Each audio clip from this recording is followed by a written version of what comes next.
감사하고 예배를 시작하겠습니다. 할렐루야. 아멘. 시카고 아돌람교회 6월 마지막 주 주일 예배 함께 하시는 모든 분들을 주님의 이름으로 환영하고 축복합니다. 어느덧 한 해의 절반을 향해 가고 있습니다. 지난 그 시간 동안 하나님께서 저와 여러분 한 사람 한 사람을 붙드시고 인도해 주신 줄 믿습니다. 온 천지 만물을 창조하신 하나님께서 오늘도 우리의 앞길을 비추시고 동행하여 주고 계십니다. 그 은혜 앞에 마음을 열고 함께 예배로 나아가는 저와 여러분 되시길 소망합니다. 함께 사도신경으로 우리의 믿음을 한 목소리로 고백하겠습니다. 시작. 나는 전능하신 아버지 하나님 천지의 창조주를 믿습니다. 나는 그의 유일하신 아들 우리 주 예수 그리스도를 믿습니다. 그는 성령으로 잉태되어 동정녀 마리아에게서 나시고 본디오 빌라도에게 고난을 받아 십자가에 못 박혀 죽으시고 장사된 지 사흘 만에 죽은 자 가운데서 다시 살아나셨으며 하늘에 오르시어 전능하신 아버지 하나님 우편에 앉아 계시다가 거기로부터 살아있는 자와 죽은 자를 심판하러 오십니다. 나는 성령을 믿으며 거룩한 공교회와 성도의 교제와 죄를 용서받는 것과 몸의 부활과 영생을 믿습니다. 아멘. 에베소서 1장 6절부터 7절 말씀입니다. 제가 대신 봉독하겠습니다. 이는 그가 사랑하시는 자 안에서 우리에게 거저 주시는 바 그의 은혜의 영광을 찬송하게 하려는 것이라. 우리는 그리스도 안에서 그의 은혜의 풍성함을 따라 그의 피로 말미암아 속량 곧 죄의 사함을 받았느니라. 아멘. 우리가 받은 것은 값없이 거저 주신 은혜요 그리스도의 피로 이룬 죄의 사함입니다. 그 은혜를 기억하며 함께 찬양으로 나아가겠습니다.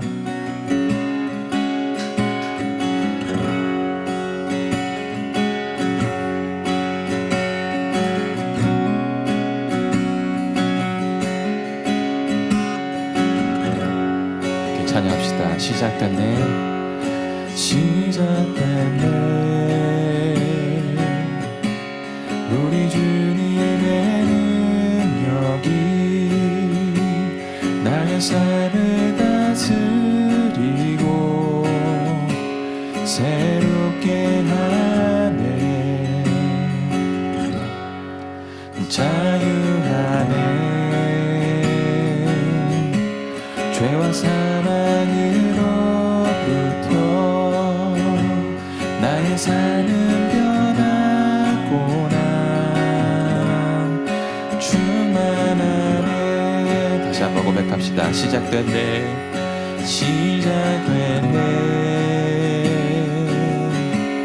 우리 주님의 능력이 나의 삶을 다스리고 새롭게 하네. 자유하네. 죄와 사망으로부터 나의 삶은 변하고 난 충만하네. 은혜로다. 은혜로다. 주의 은혜 한량없는 주의 은혜. 은혜로다. 주의 은혜 변함없는 신실하신 주의 은혜. 다시 한번 처음부터 고백합시다. 시작됐네. 시작됐네. 우리 주님의 능력이 나의 삶을 다스리고 나의 삶을 다스리고 새롭게 하네. 새롭게 하네. 자유하네. 죄와 사망으로부터 아멘. 나의 삶은 변하고 충만하네 충만하네 은혜로다 은혜로다 주의 은혜 한량없는 주의 은혜 은혜로다 은혜로다 주의 은혜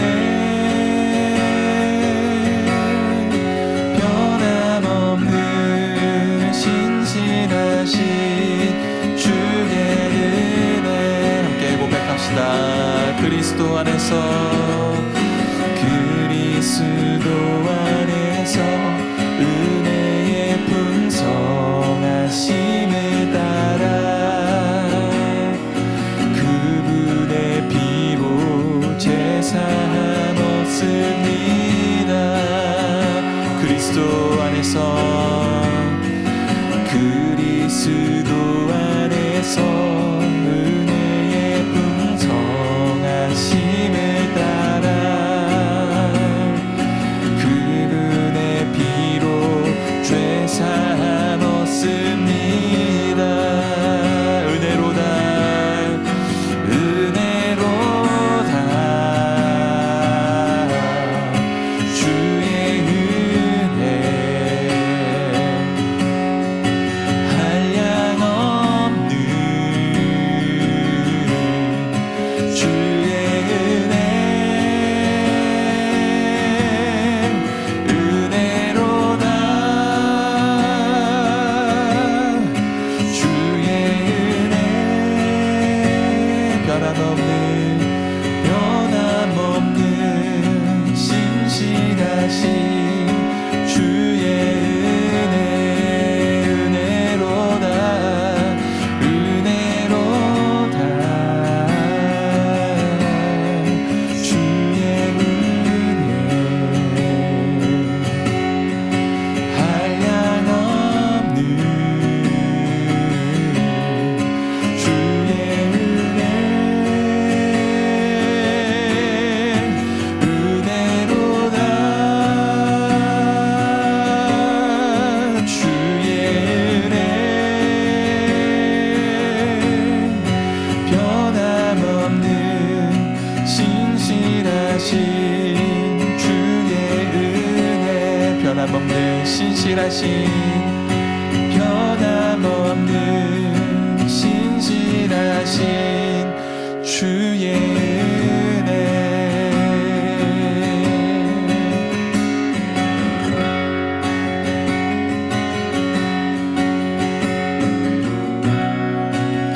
우리의 삶을 친히 다스리시고 새롭게 하시는 주님의 이름을 찬송합니다. 아멘.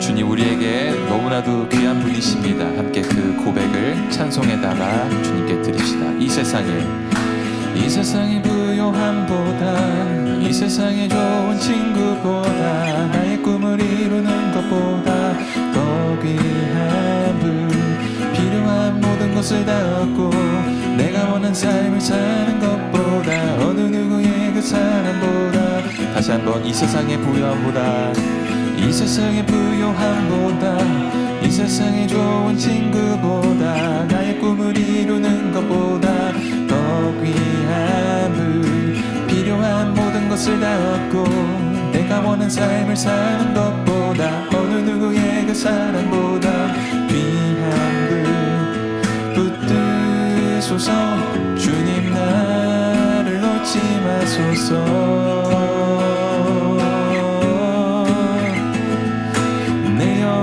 주시고 내게 생명 주신 주님 주의 사랑 너무 커 나의 맘 들여 주께 주님만 영원히 살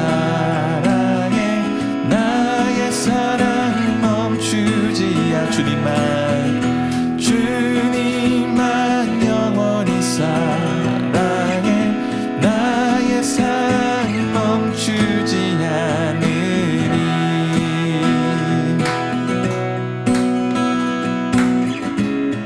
다시 한번 고백합시다. 이 세상의 부유함보다, 이 세상의 부유함보다, 이 세상의 좋은 친구보다, 나의 꿈을 이루는 것보다 더 귀한 분, 필요한 모든 것을 다 얻고 내가 원한 삶을 사는 것보다, 어느 누구의 그 사랑보다 귀한 분, 붙드소서. 주님 나를 놓지 마소서.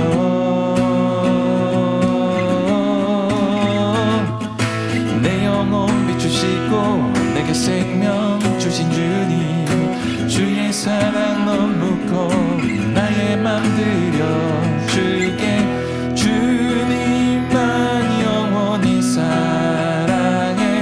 나의 사랑 멈추지 않으리. 주님만 영원히 사랑해. 나의 사랑 멈추지. 주님만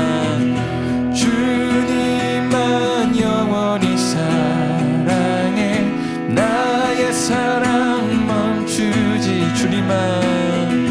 주님만 영원히 사랑해. 나의, 다시 한번 고백합시다. 붙드소서, 붙드소서. 주님 나를 놓지 마소서. 다시 한번 붙드소서, 붙드소서. 주님 나를 놓지 마소서. 내 영혼 비추시고 내게 생명 주신 주님, 주의 사랑 너무 커 나의 맘 들여 주게. 주님만 영원히 사랑해. 나의 사랑 멈추지 않으리. 주님만 영원히 사랑해. 나의 사랑 멈추지 않으리. 주님만 영원히 사랑해. 나의 사랑 멈추지 않으리. 주님만 영원히 사랑해. 나의 사랑 멈추지 않으리.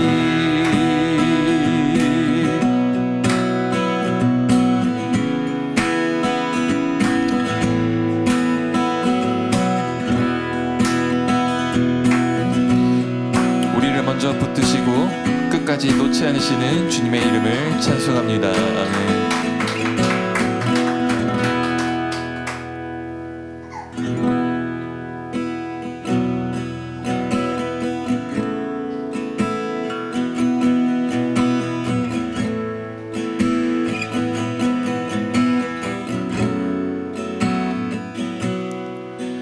우리 모두 예배하는 자 되어 온전히 영과 진리로 주를 예배하자.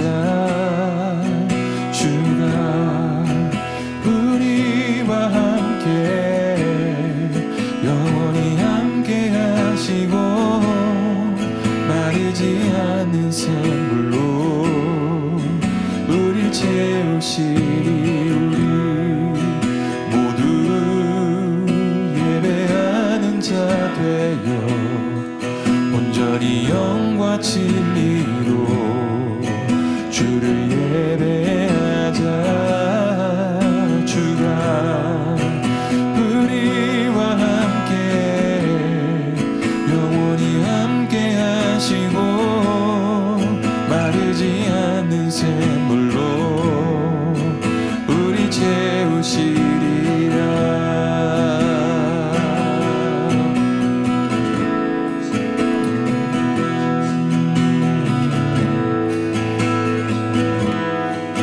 우리 모두 예배하는 자 되어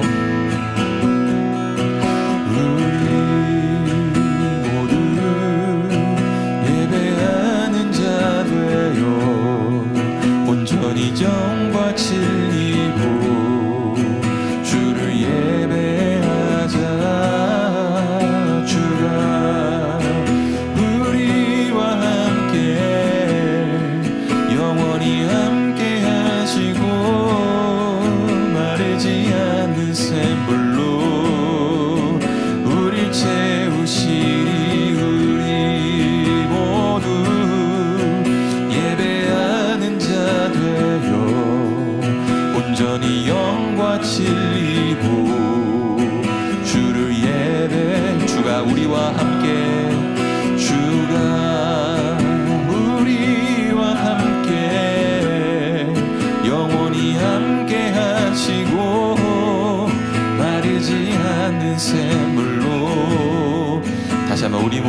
우리 모두 예배하는 자 되어 온전히 영과 진리로 주 예배하자.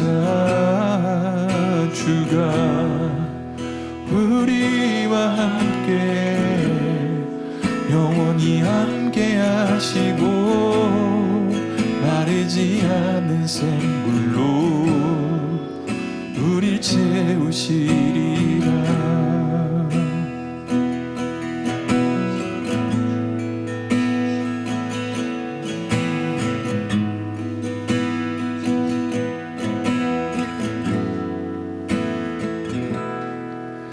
이곳에 임하신 하나님 나라 가난한 마음으로 바라보리라.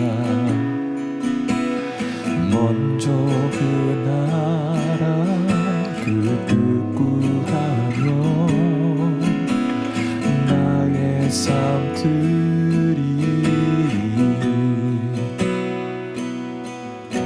주님이 맡기신 하나님 나라 믿음의 눈으로 바라보리라.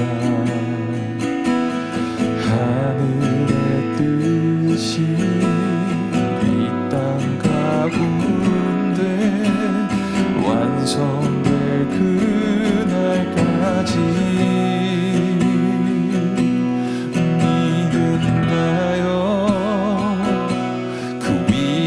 서리라.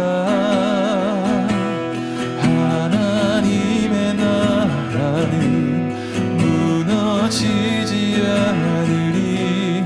믿음다여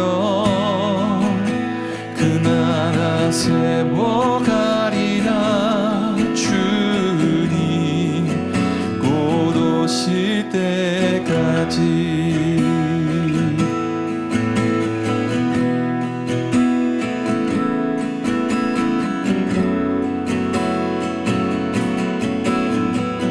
주님이 맡기신 하나님 나라 주님이 맡기신 하나님 나라 믿음의 눈으로 바라보리라.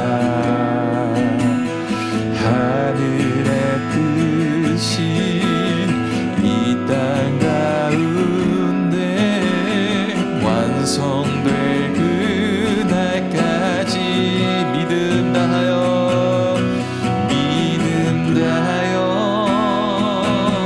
그 위에 서리라. 하나님의 나라는 무너지지 않으리. 믿음 다하여 그 나라 세워가리라. 주님 곧 오실 때까지 믿음 다하여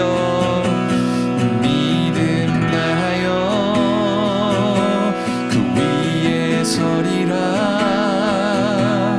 하나님의 나라는 무너지지 않으리. 믿음 다하여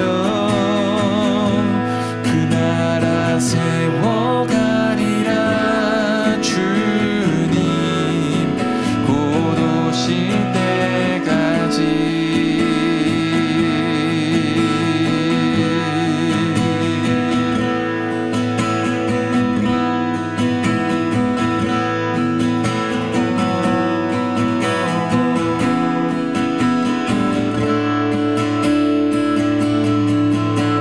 다시 한번 선포합시다. 믿음 다하여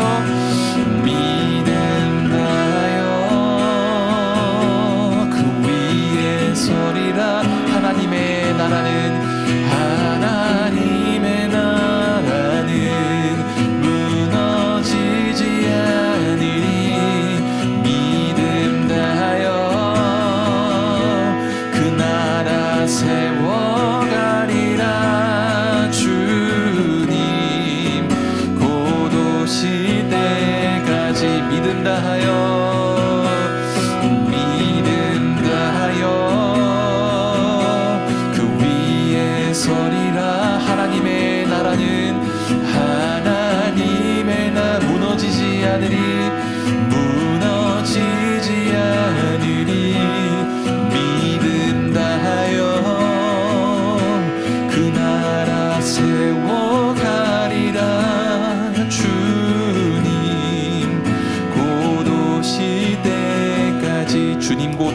때까지 주님 곧 오실 때까지 주님 오실 때까지 주님 곧 오실 때까지.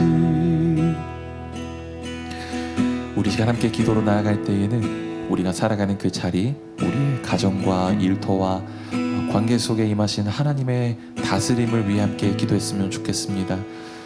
눈에 보이는 것이 흔들리고 무너지는 듯한 때에도 하나님의 나라는 결코 무너지지 않음을 믿음의 눈으로 바라보기 원합니다. 하늘의 뜻이 이 땅 가운데 이루어질 그날까지 주님께서 우리에게 맡기신 자리에 믿음으로 서서 작은 순종으로 그 나라를 함께 세워가는 한 사람 한 사람 되게 해달라고 이 시간 주님 앞에 함께 마음을 모아 기도로 나가겠습니다. 함께 기도합니다. 함께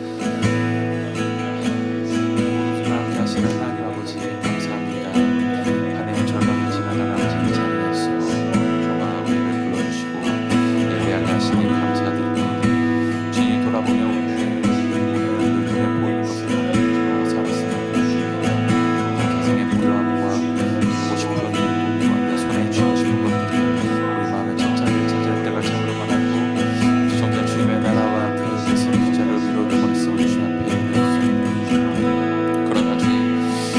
구하기 전에 주님께서 이미 이 자리에 하나님 나라를 주실 수 있습니다. 가난한 마음으로 그 나라를 먼저 바라보게 하시고 무엇을 가장 귀하게 여기며 살아가시는 우선순위를 주님 앞에 다시 세워주시옵소서. 주님 눈에 보이는 것이 흔들리고 무너진 듯한 때에도 주님의 나라를 결코 무너지지 않는 믿음의 눈으로 바라보게 하여 주시옵소서. 주님 맡겨진 자리가 무겁고 낙심이 찾아올 때에도 그 자리를 외면하지 않고 걸어가게 하시어 하늘 뜻이 이 땅 가운데 이루어질 그날까지 믿음으로 서 있는 주의 귀한 자녀들 되게 하여 주시옵소서. 거룩하신 하나님 감사드립니다. 하나님 지난 한 주간도 우리의 삶의 자리에서 치열하게 믿음을 지켜내며 살아가다가 하나님 다 지금 주 앞에 나와 우리가 존귀하신 하나님의 이름을 높여드리며 하나님의 그 은혜 앞에 서게 하시니 주님 감사드립니다. 하나님 우리가 이 시간 예배를 통하여서 이 자리 가운데 임하신 하나님의 나라를 경험하게 하여 주시옵소서. 하나님 그래서 우리가 경험하는 하나님의 나라가 이 공간 안에 이 예배 시간 안에만 머무는 것이 아니라 하나님 우리의 삶의 자리 가운데 하나님의 나라를 심어갈 수 있는 그러한 삶을 살아가는 그리스도인 되게 주님 도와주시옵소서. 우리의 모든 삶의 걸음을 통하여서 하나님의 나라가 드러나게 하시고 하나님의 나라가 이루어지게 하시며 하나님의 나라가 확장되게 하시는 놀라운 은혜를 하나님 날마다 경험하게 하나님 도와주시옵소서. 하나님의 아둘람 교회를 주의 손에 맡겨드리고 올려드립니다. 하나님 아둘람 굴에 모인 400명들이 하나님 그들이 환난당한 자와 빚진 자와 하나님 억울한 자와 원통한 자들이 모였지만 하나님 그들을 통하여서 하나님의 나라를 이루어 가셨듯이 하나님 우리 공동체를 통해서 이 땅 가운데 하나님의 나라를 이루어가게 하시고 하나님 우리의 삶의 자리마다 우리의 가정마다 주께서 임재하심이 날마다 경험되어지게 하나님 도와주시옵소서. 하나님 우리는 참 연약합니다. 하나님 우리는 참 많이 부족합니다. 하나님 우리는 우리조차 어찌할 수 없는 참 나약한 사람입니다. 그럼에도 불구하고 주께서 우리를 붙드시는 은혜가 있기에 오늘도 주 앞에 섭니다. 하나님 그 십자가의 은혜를 붙잡고 날마다 살아가게 하시고 우리의 연약함을 덮으시는 그 십자가의 은혜를 의지하며 살아가게 주님 도와주시옵소서. 하나님 주 앞에 우리의 귀한 물질을 구별하여 올려드립니다. 하나님 내 것이 아니라 주의 것이기에 하나님 주 앞에 고백하는 마음으로 감사의 마음을 올려드립니다. 하나님 이 물질이 있는 곳마다 하나님의 나라가 확장되어지며 하나님의 영광이 비추게 하시고 주의 은혜가 드러나게 하시고 하나님 드린 손길마다 하나님 기억하시고 하나님 그 처지와 그 상황과 그 형편을 나는 다 알 수 없지만 다 아신 하나님께서 필요를 따라 채우시는 놀라운 은혜가 경험되게 도와주시옵소서. 주님 감사합니다. 거룩하신 예수 그리스도 이름으로 기도드립니다. 아멘. 우리가 하나님 말씀 보겠습니다. 오늘 우리에게 주신 하나님의 말씀은 누가복음 13장 18절부터 21절까지 말씀입니다. 누가복음 13장 18절부터 21절까지 말씀 길지 않기 때문에 우리 오늘은 한 목소리로 같이 읽도록 하겠습니다. 누가복음 13장 18절부터 21절까지 말씀입니다. 네, 막 지진 나는 것 같아요. 괜찮아요. 자, 같이 읽겠습니다. 시작. 그러므로 예수께서 이르시되 하나님의 나라가 무엇과 같을까? 내가 무엇으로 비교할까? 마치 사람이 자기 채소밭에 갖다 심은 겨자씨 하나에 같으니 자라 나무가 되어 공중의 새들이 그 가지에 깃들였느니라. 또 이르시되 내가 하나님의 나라를 무엇으로 비교할까? 마치 여자가 가루 서말 속에 갖다 넣어 전부 부풀게 한 누룩과 같으니라 하셨더라. 아멘. 우리 옆 사람하고 같이 한번 이렇게 인사할까요? 사랑합니다. 사랑합니다. 사랑합니다. 오늘도 예배 가운데 우리를 사랑하시는 하나님의 사랑이 또 서로를 향한 사랑이 가득한 그런 귀한 예배 자리가 됐으면 좋겠습니다. 설교학 수업 시간에 들었던 내용 중에 기억에 남는 것이 있습니다. 회중의 집중을 위해서 말씀을 듣는 사람들이 말씀에 집중할 수 있도록 하기 위해서 사용할 수 있는 여러 가지 방법들을 소개받았습니다. 그 중에 한 가지가 무엇이냐면 설교 중간중간에 질문을 함께 하라는 겁니다. 그 질문을 통해서 청중으로 하여금 말씀을 생각할 수 있는 시간을 주라는 겁니다. 저는 설교를 하면서 실제로 그렇게 많이 질문을 던지지는 못하고 있지만 일반적으로 듣기만 하는 말씀보다는 들으면서 생각을 할 수 있는 시간을 주는 것이 말씀을 곱씹으며 들을 수 있어서 좋다고 하셨던 이야기가 생각이 납니다. 우리가 읽은 본문의 말씀이 그렇습니다. 질문으로 시작합니다. 반면에 오늘 우리가 읽은 말씀과 평행 구조를 이루는 마태복음 13장의 말씀을 보면 거기엔 사실 질문이 없습니다. 마태복음 13장 31절에 이렇게 말합니다. 또 비유를 들어 이르시되 천국은 마치 사람이 자기 밭에 갖다 심은 겨자씨 하나 같으니 라는 말씀이 시작됩니다. 마태복음은 천국에 대한 하나님 나라에 대한 비유를 들어서 설명을 시작하면서 어떠한지를 그냥 이야기하는 것으로 시작합니다. 반면에 우리가 읽은 누가복음의 말씀은 질문으로 시작합니다. 누가복음 13장 18절 한번 같이 읽을까요? 시작. 그러므로 예수께서 이르시되 하나님의 나라가 무엇과 같을까? 내가 무엇으로 비교할까? 라는 질문입니다. 누가는 질문으로 이 말씀을 시작하면서 비유에 대한 하나님 나라에 대한 관심을 만들어냅니다. 아마도 이 질문을 들은 사람들은 하나님의 나라가 우리가 말로만 들어왔던 하나님의 나라가 그 하나님의 나라를 어떻게 설명할 수 있지? 라는 고민을 해보게 됐을 겁니다. 말씀을 듣는 사람들에게 하나님 나라에 대한 관심을 갖게 한 후에 한 사람이 농장에 심은 겨자씨 하나의 비유를 가지고 하나님의 나라에 시작을 한다는 거죠. 여러분, 이 비유에 있어서 핵심은 아주 작은 겨자씨에 비해서 그 작은 알이 자라서 만들어내는 전혀 다른 결과에 있습니다. 정말 작은 걸 심었지만 무성하게 자라나는 나무라는 것을 대조하는데 본문의 핵심이 있다는 거죠. 그래서 이 비유는 나무가 어떻게 자라는지에는 전혀 관심이 없습니다. 나무가 자라나는 과정에는 관심이 없고요. 오로지 다 자란 나무에 초점이 맞춰져 있습니다. 분명 시작은 작고 눈에 잘 보이지 않는 것에서 시작되었지만 그 결과는 예상을 넘어서는 것으로 나타날 것을 이야기합니다.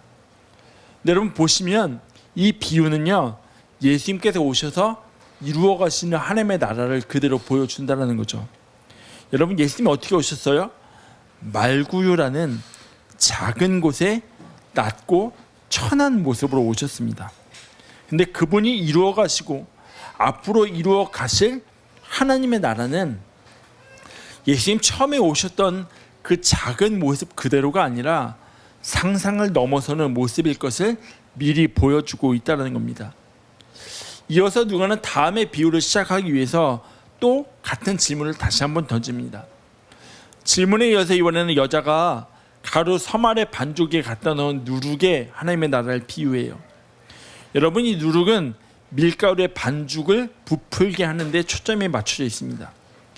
겨자씨 하나가 하나님 나라의 외적인 성장에 포커스를 두고 있다면, 이 누룩의 비유는요, 하나님의 나라가 가지고 있는 강력한 영향력과 변화시키는 힘을 이야기하고 있다는 거죠.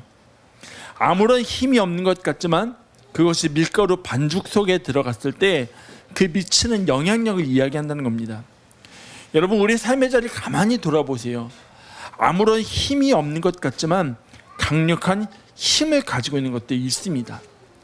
기대하지 못했는데요, 그 기대 이상의 능력을 드러내는 게 있어요. 이렇게 한번 예를 들어볼까요? 아이가 처음 태어났어요. 정말 작아요. 아무것도 하지 않아요. 근데요, 그 아이만 보면서도 우리가 느끼는 큰 기쁨이 있잖아요. 그냥 그 존재만으로도. 우리의 주변을 돌아보면 정말 작은 건데 상상을 초월하는 힘과 능력을 보여주고 영향력을 가지고 있는 것들이 있다는 거죠. 근데 하나님 나라가 그렇다는 겁니다. 여러분, 누룩이라는 것은요, 그 자체만으로는 아무런 힘도 없고 영향력도 없습니다.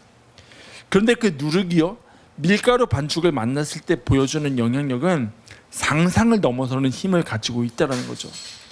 작았던 반죽이 굉장히 크게 부풀어 오릅니다. 그게 하나님 나라가 가지고 있는 가능성이고 영향력입니다. 하나님의 나라가 세상 가운데 들어왔을 때 세상 가운데 보여줄 회복의 능력을 이 누룩이라는 것을 통해서 보여준다는 거죠. 그래서 예수님의 이 말씀은 하나님의 나라가 앞으로 이루어질 그 모습을 분명하게 보여줍니다. 근데 저는요, 본문의 말씀을 묵상하면서 눈에 들어오는 게 있습니다. 바로 한 사람, 그리고 여자였습니다. 겨자씨 하나를 자기 정원에 가져다 심은 한 사람이었고, 누룩을 가루 서말 속에 가져다 놓은 그 여인. 여러분, 이들은 자신들의 삶의 자리에서 그들의 수고를 감당해 나가는 사람들이었습니다. 근데 여러분, 가만히 보세요. 이들이 어찌 보면 그냥 그들의 삶의 자리에서 마땅히 해야 할 일을 하는 것처럼 보지만 이들에게는 분명히 수고가 있다는 거죠. 그 수고를 이해하기 위해서는 먼저 우리는 본문이 말하는 겨자나무에 대해서 정확하게 알아야 합니다. 우리가 본문의 말씀을 비추어서 겨자나무를 생각하면요, 마치 겨자나무가요, 팜추리처럼 높고 길게 솟아오른 그런 나무를 생각해 보게 됩니다. 그런데 여러분, 실제로 겨자나무는요, 새들이 날아와서 쉴 수 있는 그런 나무가 아니었습니다. 이스라엘의 선교사로 사역하셨던 유모세 선교사님이 쓰신 열린다 성경의 식물편을 보면 이 겨자나무에 대해서 설명을 하고 있더라고요. 그 책에 보면 그렇게 이야기해요. 이스라엘로 성지순례로 오시는 대부분의 그 성도님들이 가장 보고 싶어하는 식물로 겨자나무를 꼽는데요.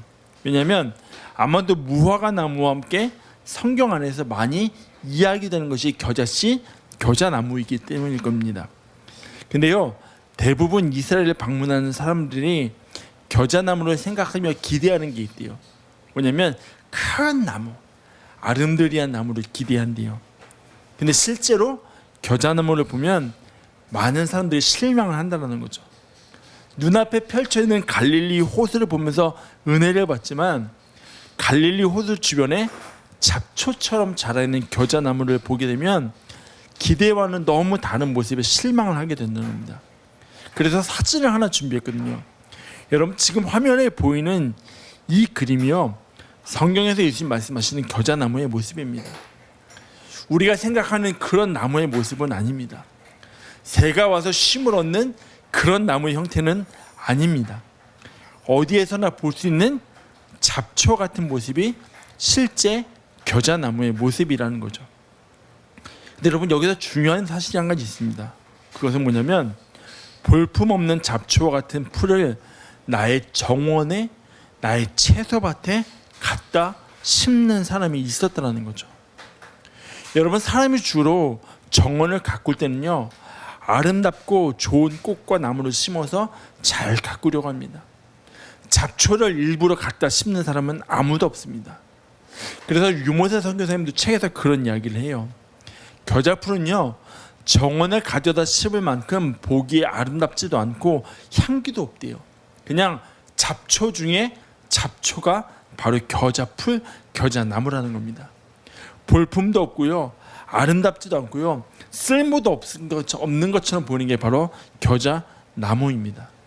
왜 여러분 교회 들어오시면서도 잔디밭 보이잖아요. 교회 앞에도 뒤에도 잔디밭이 있는데 열흘에 한 번씩 잔디를 깎아주거든요. 그때마다 가장 관건이 잡초거든요. 뽑아도 또 나고요, 뽑아도 또 나요. 근데 이 겨자나무가 잡초 같대요. 잡초는요, 정원에 심어 주어야 하는 게 아니라 오히려 뽑아 주어야 할 대상입니다. 근데 오늘 본문의 말씀이 어떻게 말해요? 이렇게 말합니다. 19절입니다. 우리 한번 같이 읽을까요? 시작. 마치 사람이 자기 채소밭에 갖다 심은 겨자씨 하나 같으니 자라 나무가 되어 공중의 새들이 그 가지에 깃들여 앉느니라. 여러분, 우리가 보았던 겨자나무의 그림과 말씀이 너무 상반되잖아요. 우리가 실제로 보았던 겨자나무의 모습은 사람들에게 아무런 도움이 되지 않는 것 같고 겨자나무이고 겨자씨입니다. 그럼에도 불구하고 이 남자는 겨자씨를 심습니다. 겨자풀이 될 것을 알지만 그래도 심어요. 그렇게 하는 이유가 뭔지 아십니까? 새가 깃드는 나무로 자라게 하실 것이라고 말씀하시기 때문이라는 거죠. 여러분, 하나님 나라가 그렇다는 거예요. 사진에 보이는 겨자풀처럼 힘이 없고 보잘것없지만 그것을 정원에 심는 수고가 있을 때 그때 하나님의 나라를 튼튼하게 자라게 하시는 하나님의 일하심을 기대하게 된다는 거죠. 왜요? 들에 있는 겨자풀은 아무도 눈길도 주지 않고 아무의 손길도 닿지 않지만 나의 정원에 심은 겨자풀에는 그 겨자풀에 대한 노력과 수고가 있기 때문입니다. 이어지는 누룩도 그래요. 여러분, 성경 안에서 누룩은요, 사실 긍정적인 이미지보다는 부정적인 이미지로 주로 사용이 됩니다. 우리가 13장 읽고 있잖아요. 12장 1절에 보면 예수님께서 바리새인들의 외식을 가리켜서 누룩을 주의하라고 말씀하셔요. 겉으로 드러나는 신앙을 추구하는 바리새인들의 모습이 신앙의 자리에 쉽게 파고 들어올 수 있다는 말입니다. 근데요, 이 누룩이요, 하나님 나라의 비유로 들어와서는 다른 모습을 보여줍니다. 세상 가운데 파고 들어가서요, 그 속에서 보여주는 하나님의 나라의 강력한 힘을 상징한다는 거죠. 여러분, 팬데믹으로 인해서 사람들이 집안에 오래 머물게 될 때 가장 많이 했던 활동 중에 하나가 뭐예요? 베이킹이잖아요. 너도 베이킹. 저희 아내도 그때는 베이킹을 좀 하더라고요. 집에서 빵을 만들더라고요. 여보, 내가 빵을 만들어 줄게. 그래서 밀가루 사기보다는 가장 먼저 그러면 더치오븐이 필요해 하면서 더치오븐을 먼저 구입해야 된다라고 이야기를 하더라고요.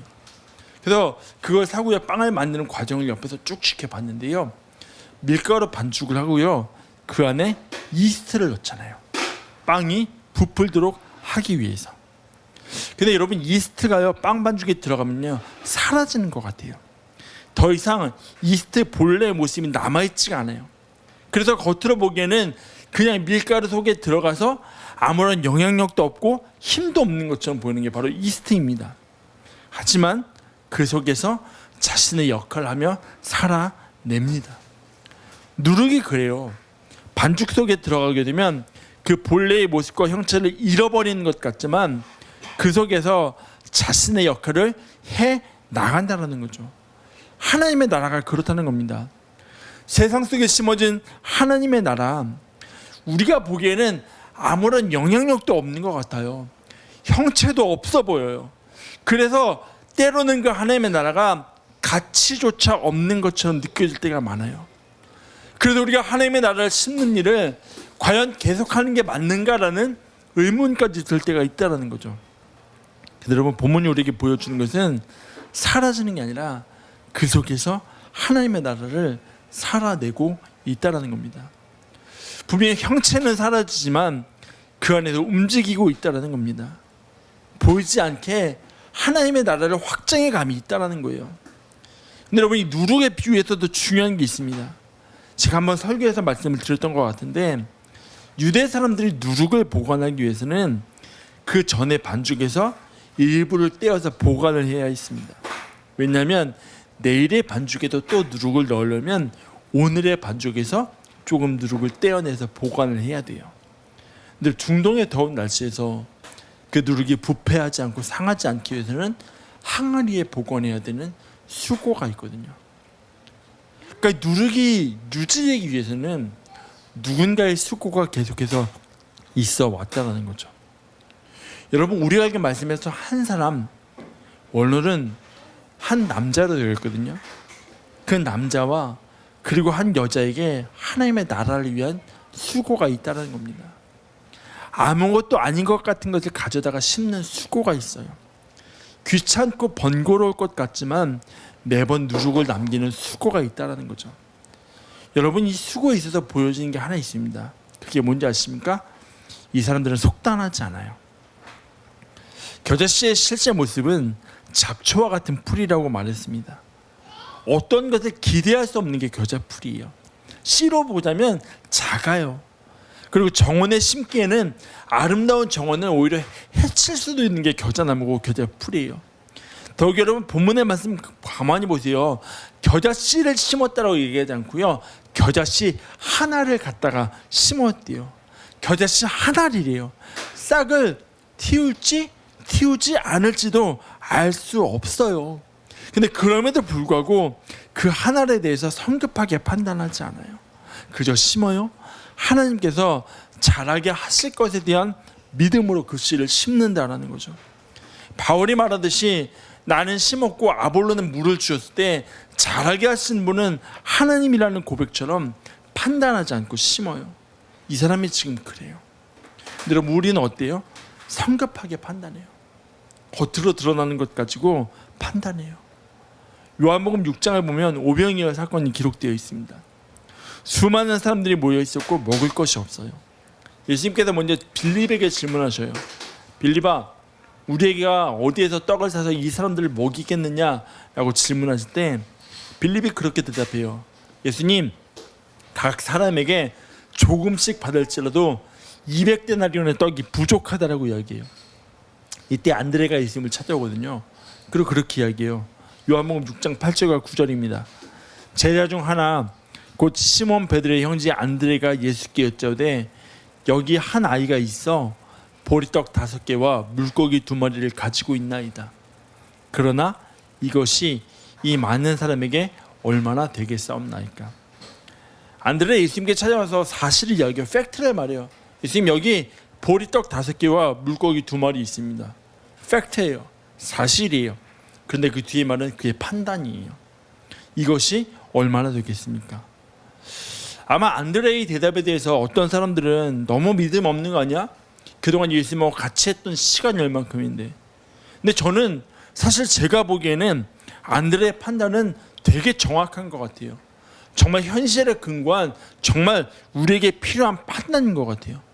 어린아이의 도시락이 그 자리에 모여있는 사람들에게는 분명 얼마 되지 않는 건 모두가 아는 사실이에요. 다만 말을 하지 않을 뿐이지.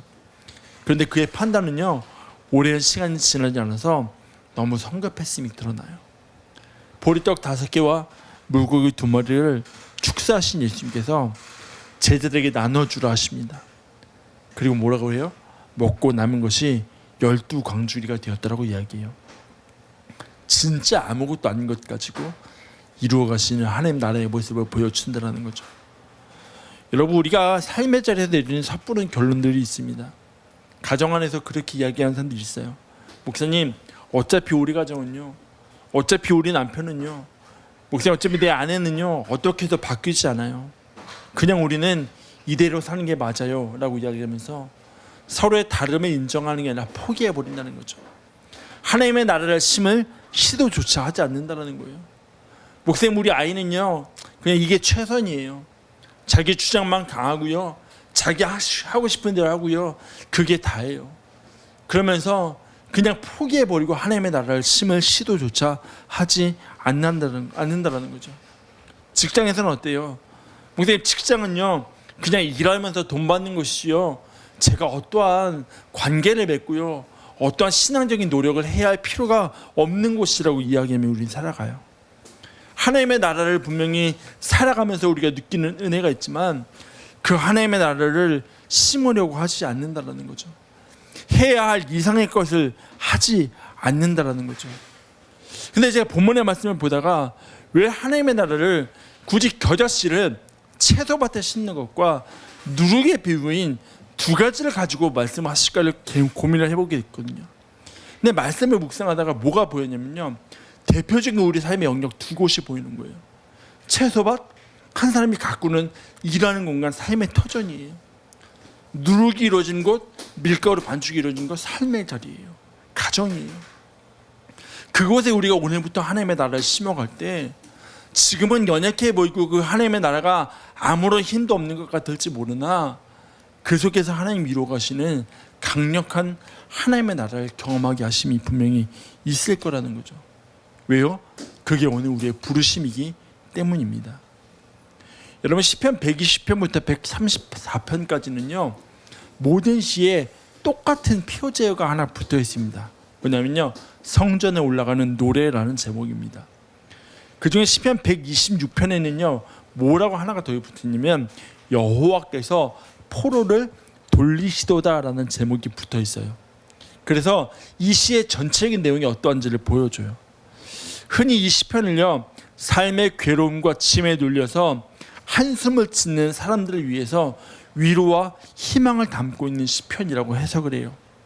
근데 사실 이 시편은요 이스라엘 백성들이요 바벨론 포로의 시기를 끝내고 고향으로 돌아온 것을 되돌아보는 시거든요. 그 시기를 돌아보면서 폐허가 된 예루살렘의 한가운데서 삶의 고통을 하나님 빨리 좀 해결해 주십시오라고 그렇게 구하는 시편이 시편 126편입니다. 근데 시편의 저자는요 이러한 간절한 마음을 아는지 모르는지 이렇게 고백해요. 시편 126편 5절과 6절입니다. 우리가 되게 잘 아는 말씀이거든요. 이렇게 말해요. 눈물을 흘리며 씨를 뿌리는 자는 기쁨으로 거두리로다. 울며 씨를 뿌리러 나가는 자는 반드시 기쁨으로 그 곡식단을 가지고 돌아오리로다라고 말씀해요. 우리 되게 잘 아는 말씀이에요. 한국에서는 수능을 앞두고 있는 수험생들에게 야 너희가 12년 동안 한 수고가 그 공부의 시간들이 결코 헛되지 않도록 하나님이 좋은 것으로 주실 거라는 위로와 격려의 말씀으로 많이 씁니다. LCD를 준비한 사람들, 큰 대회를 앞두고 있는 사람들, 그동안 힘들었고 눈물을 흘리며 노력했으니까 하나님 반드시 좋은 결과로 보답해 주실 것이라고 우리 이 말씀 되게 많이 사용합니다. 근데 여러분, 우리는 이 말씀에서요 먼저 눈물을 흘리고 울며 씨를 뿌리는 사람이 누구인지를 알아야 한다는 거죠. 여러분, 봄에 논에 한번 가보세요. 거기서 씨를 뿌리는 사람들은요 울면서 뿌리지 않아요. 기대감을 가지고 뿌려요. 가을에 수확할 것에 대한 기대. 근데 지금 씨를 뿌리는 사람은요 울면서 눈물로 뿌린대요. 왜일까?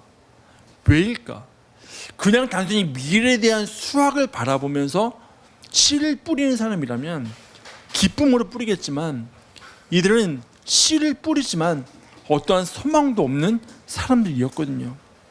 누구냐면 바로 바벨론 포로기가 끝나고 예루살렘으로 돌아온 사람들입니다. 유다가 바벨론에 의해서 멸망을 당했어요. 예루살렘 성전은 무너졌고 성읍 전체가 완전히 무너져 버렸습니다. 그렇게 70년의 포로 생활을 하고 예루살렘으로 돌아왔습니다.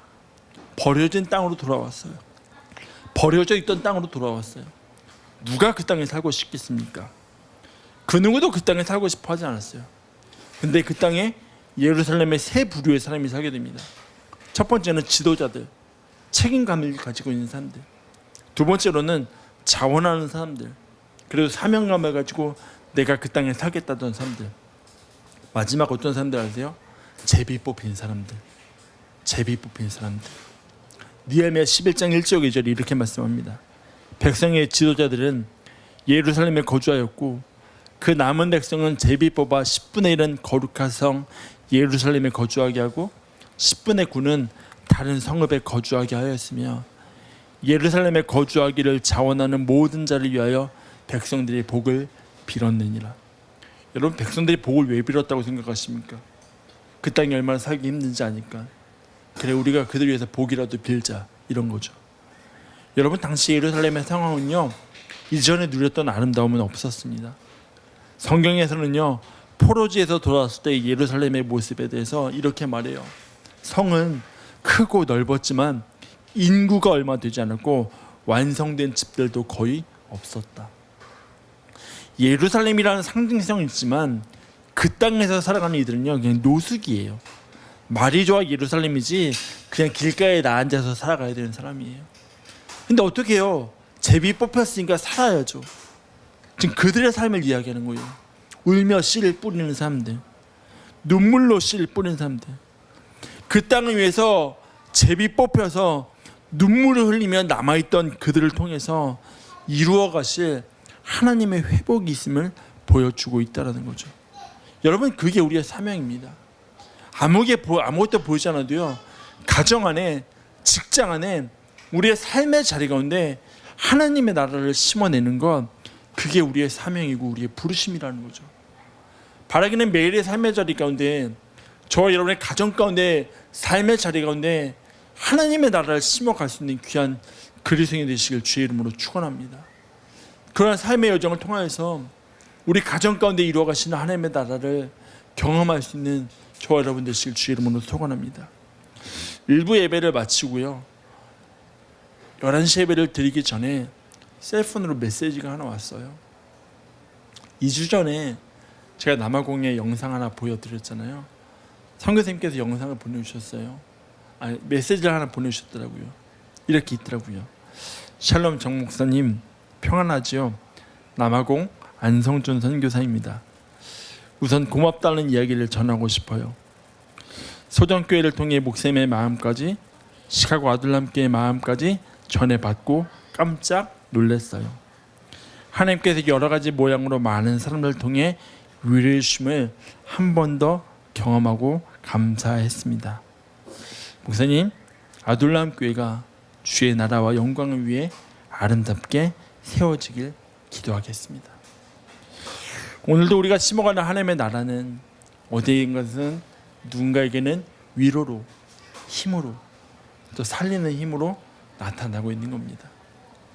바라기는 이것이 얼마나 큰 힘이 될까, 이게 뭐가 될까라는 마음이 들지라도 우리의 삶의 자리에서 하나님의 나라를 세워가는 저와 여러분의 삶이 되시길 주의 이름으로 축원합니다. 이제 말씀을 마무리하려고 합니다. 여러분, 우리 살아가다 보면요, 뭘 해도 되지 않을 때가 있고요, 뭘 해도 의미가 없을 때가 있습니다.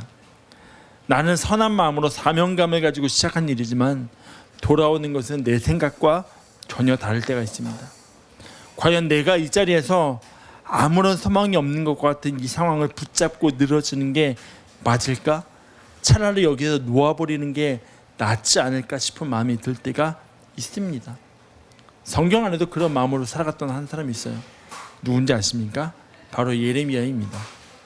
눈물의 선지자라는 별명을 가진 예언자이지만 그는 참 많이 스트럭을 했던 사람입니다. 왜냐면요, 예레미야가요, 하나님의 말씀을 따라서 예언을 선포했지만 그에게 돌아오는 것은 사람들의 조롱이었습니다. 예언을 하면 할수록 돌아오는 사람들이 아니라 돌아오는 모욕이 많았고요, 조롱이 많았어요. 그게 그의 삶이었어요. 이에 예레미야가 하나님께 따져 물어요. 주께서 권유하심으로. 권유하다는 말은요, 권면하고 유도하다는 뜻이거든요. 설득한다는 의미가 있어요.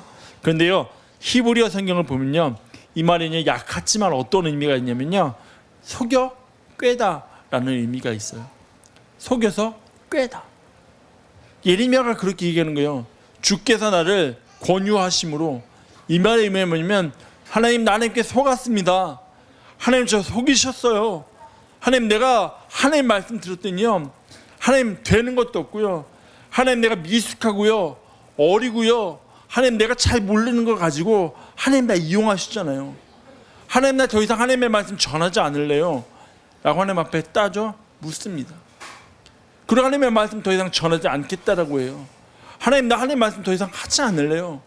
변화되는 것도 없고요, 유다는 그대로예요. 근데 예레미야가 그렇게 이야기해요. 예레미야 20장 9절입니다. 같이 한번 읽을까요?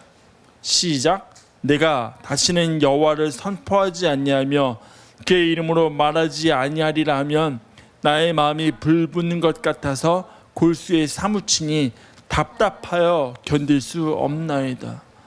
여러분, 솔직히 예레미야 입장으로 들어가서 보면요, 하나님의 말씀이 얼마나 힘이 없어 보였을까요?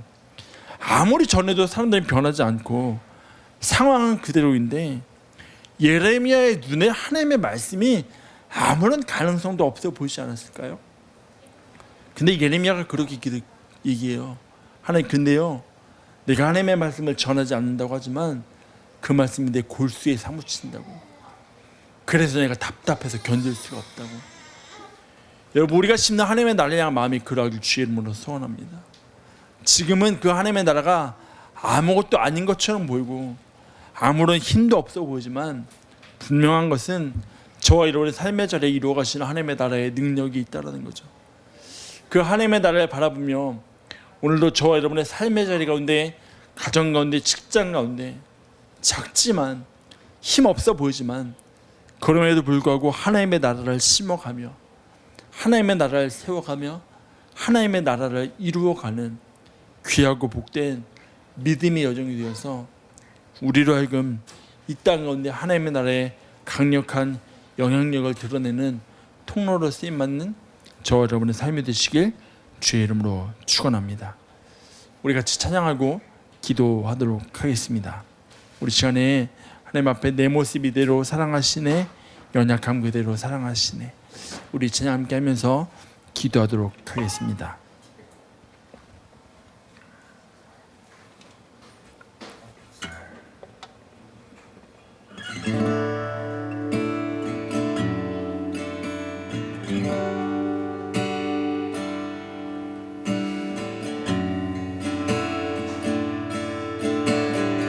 내 모습 이대로, 내 모습 이대로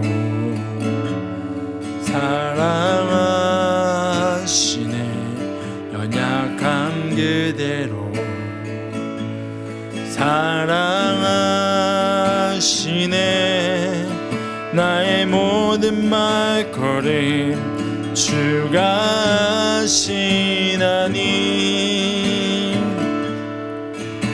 날 인도하소서. 내 모습 이대로, 내 모습 이대로 사랑하시네, 연약함 그대로 사랑하시네, 나의 모든 발걸음 주가 하시나니 날 인도하소서. 주의 날개 아래 거하는 것, 주의 임재 안에 거하는 것, 나의 가장 큰 소망, 나의 가장 큰 은혜, 주와 함께 동행하는 이 주의 날개 아래, 주의 날개 아래 거하는 것, 주의 임재 안에, 주의 임재 안에 거하는 것, 나의 가장 큰 소망, 나의 가장 큰 은혜, 주와 함께 동행하는 주의 날개 아래, 주의 날개 아래 거하는 것, 주의 임재 안에, 주의 임재 안에 거하는 것, 나의 가장 큰 소망, 나의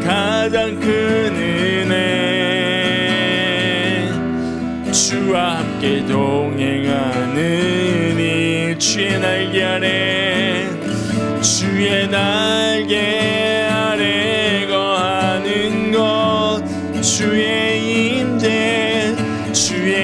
임재 안에 거하는 것 나의 가장 큰 소망 나의 가장 큰 은혜 주와 함께 동행하니 우리 같이 하나님 앞에 시간 기도했으면 좋겠습니다. 하나님, 아무런 힘이 없어 보여도 아무런 능력이 없어 보여도 오늘 나를 부르신 나의 삶의 자리 가운데 하나님의 나라를 심어가는 그리스도인 되게 하여 주시옵소서.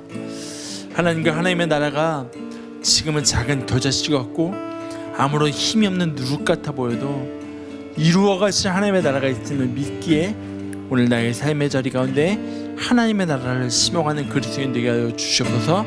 우리 이런 기도 제목 가지고 같이 하나님 앞에 기도하며 나가도록 합시다. 기도합시다. 하나님 감사합니다. 오늘도 우리가 하나님 앞에 나와 주의 은혜를 구하고 주의 말씀을 구하며 하나님의 살아계심을 구하며 하나님 주 앞으로 가까이 나갈 수 있는 귀한 시간을 허락하시니 하나님 감사드립니다. 오늘 우리가 이 땅에 부름받은 그리스도인으로서 하나님 나라를 살아가는 하나님의 나라의 백성으로서 하나님 이 땅 가운데 하나님의 나라를 심어가는 그리스도인 되게 하나님 도와 주시옵소서. 하나님의 나라를 세워가는 그리스도인 되게 하시고 하나님의 나라를 세워가는 주의 군사가 되어서 이 땅 가운데 하나님의 나라를 세워가며 이루어가는 그리스도인 되게 하나님 도와 주시옵소서. 우리의 삶의 자리 가운데 그렇게 하나님의 나라를 세워가시는 하나님을 기대합니다. 우리의 삶의 자리 가운데 그렇게 하나님의 나라를 이루어가시는 하나님을 기대합니다. 우리의 삶의 모든 걸음을 통하여서 주께서 영광 받으시고 하나님이 드러나시며 하나님의 임재와 역사와 일하심이 나타나도록만 하나님 도와 주시옵소서. 그렇게 우리의 삶의 모든 걸음 위에 주여 동행하시고 주의 역사하심이 일하시고 함께하여 주시옵소서. 하나님 우리 같이 합시다. 주의 날개 아래 거하는 것 주의 날개 아래 거하는 것 주의 임재 안에 거하는 것 나의 가장 큰 소망 나의 가장 큰 은혜 주와 함께 동행하는 일 주의 날개 아래 거하는 것 주의 임재 안에 거하는 것 나의 가장 큰 소망 나의 가장 큰 은혜 주와 함께 동행하느니 내 평생의 그 이름은 내 평생의 그 이름은 그의 선하심은 세상에 노래합니다. 그 이름의 크신 능력 영원한 생명이 내 삶의 한 번만 더 합시다. 내 평생의 그 이름은 내 평생의 그 이름은 그의 선하심은 세상에 노래합니다. 그 이름에 크신 능력 영원한 생명이 내 삶의 이유라. 하나님 그렇습니다. 하나님 우리의 평생에 하나님의 그 이름을, 하나님의 그 선하심을 세상에 노래하며 살아갈 때에 하나님 그분의 이름의 크신 능력이 우리의 생명이, 주의 생명이 우리의 삶의 이유가 되게 하셔서 우리가 이 땅을 살아가며 하나님의 나라를 심어가는 그리스도인 되게 하나님 도와주시옵소서. 하나님 지금 우리 눈에 아무것도 보이지 않을지라도 속단하는 것이 아니라 섣부르게 판단하고 결정을 내리는 것이 아니라 주께서 이루어가실 하나님의 나라를 기대하며 이 땅 가운데 하나님의 나라를 세워갈 수 있는 그리스도인 되게 도와주시옵소서. 주님 감사합니다. 거룩하신 예수 그리스도의 이름으로 기도드립니다. 아멘. 우리 함께 서로 축복하면서 찬양하도록 하겠습니다.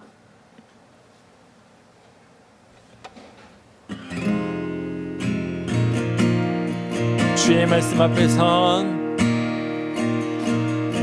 주의 말씀 앞에 선, 당신은 참된 예배자, 그토록 찾으시던 하나님의 기쁨,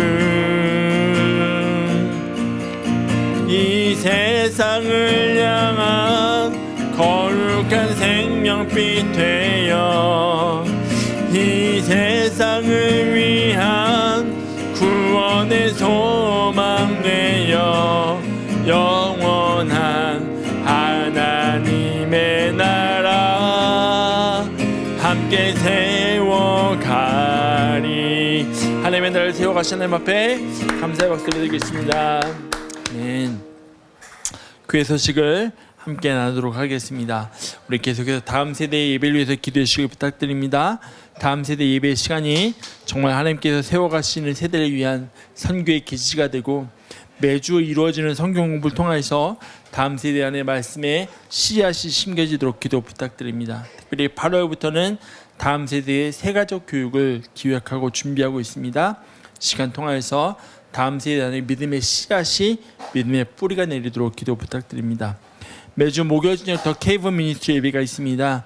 매주 예배를 세워가는 이 자리에서 깊이 있는 은혜가 경험되어지도록 함께 기도 부탁드립니다. 중요한 광고입니다. 7월 한 달간, 다음 주부터 7월 한 달간은 정말 모시기 어려운 허은총 전생님을 모시고 7월 한 달간 우리가 요나서의 말씀을 함께 나누게 됩니다. 첫째 주에는 잠든 선지자, 둘째 주는 삼켜진 선지자, 셋째 주 돌이킨 성읍, 넷째 주 화내는 선지자, 이렇게 해서 7월 한 달간 예배를 드리게 됩니다. 첫째 주와 셋째 주는 오프라인으로 예배를 드리고 둘째 주와 넷째 주는 온라인으로 예배를 드리게 됩니다. 여러분 기억하시고 다음 주부터 있을 요나서 4주간의 말씀을 위해서 기도해 주시고 또 같이 기대함으로 예배 자리를 사모했으면 좋겠습니다. 나가시는 길에 생명의 삶이 준비되어 있습니다. 그리고 8월 13일부터 저희가 아모스의 영성이라는 책을 가지고 책 나눔을 시작합니다. 우리 시대에 무너진 공의와 정의를 다시금 세우고 하나님께서 원하시는 우리의 삶을 향해 기대하시는 공의가 무엇인지를 같이 알아갈 수 있는 귀한 시간 되시길 주의 이름으로 선언합니다. 오늘은 제가 가칭 이렇게 빵빵데이라고 이름을 붙여봤습니다. 그 이유는 지난주에 점심 샌드위치가 준비가 못 되었는데 오늘 준비를 해주신다고 하셨고 공교롭게도 저희가 디저트로 빵을 준비하게 됐거든요. 점심도 빵, 디저트도 빵, 이렇게 해서 오늘은 빵빵데이로 같이 맛있는 교제와 식사를 하고 같이 나누는 시간을 갖도록 하겠습니다. 기도하겠습니다. 하나님 감사합니다. 오늘도 우리로 하여금 주의 이름을 붙잡고 살아가게 하시고 주의 은혜 안에 머물게 하시니 하나님 감사드립니다. 하나님 우리가 이 땅을 살아가며 이 땅 가운데 하나님의 나라를 심어가는 그리스도인 되게 하나님 도와주셔서 지금 나의 눈에 아무것도 보이지 않을지라도 그래도 하나님 이루어가실 하나님의 나라를 기대하며 살아가게 도와주시옵소서. 지금은 우리 주 예수 그리스도의 은혜와 하나님 아버지의 그 무한하신 사랑하심과 성령의 교통하심이 하나님 이 땅 가운데 하나님의 나라를 심기를 소원하는 사랑하는 지체들의 삶과 가정과 직장과 일터 위에 이제로부터 영원토록 함께 하시기를 간절히 축원하옵나이다. 아멘.